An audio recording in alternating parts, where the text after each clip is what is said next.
Good morning. Ayan. Scent of the day natin is La Vie Belle Rose Extraordinaire.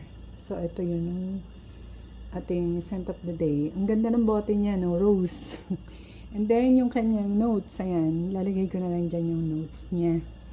Para mas makita nyo. So, spray na tayo. Ang bango. Ang bango nito. Ayan, pati sa kamay.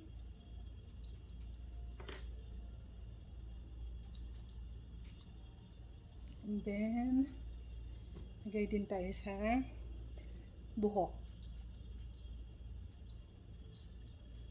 Hindi ko pinupull spray para unti-unti lang. Yung pull spray, yung ganun-ganun lang. Kasi yung pull spray niya, ang lakas eh. Oh. So, para hindi naman masyadong ano. Tapos, lagay tayo sa kamay. Ganyan akong pabango. So, ayan. Ang bango niya. And, tetest ko din siya. Ngayon ko lang siya itetest. Dami na bangus.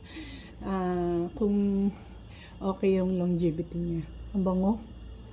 Yan. Babalik ako mamaya.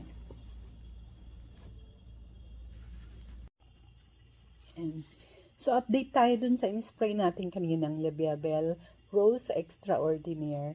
Nag-spray ako kanina ng 11 o'clock.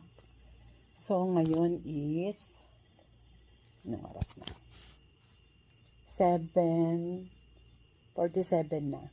So, 11, 12, 1, 2, 3, 4, 5, 6, 7. Magna 9 hours na siya. And, naamoy ko pa siya. Ang bango.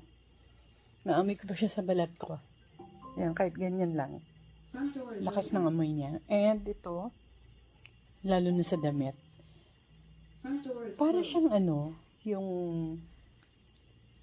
rose na bagong pitas, tapos kasama yung stem. Ganun yung amoy niya. Ang bango. Approve.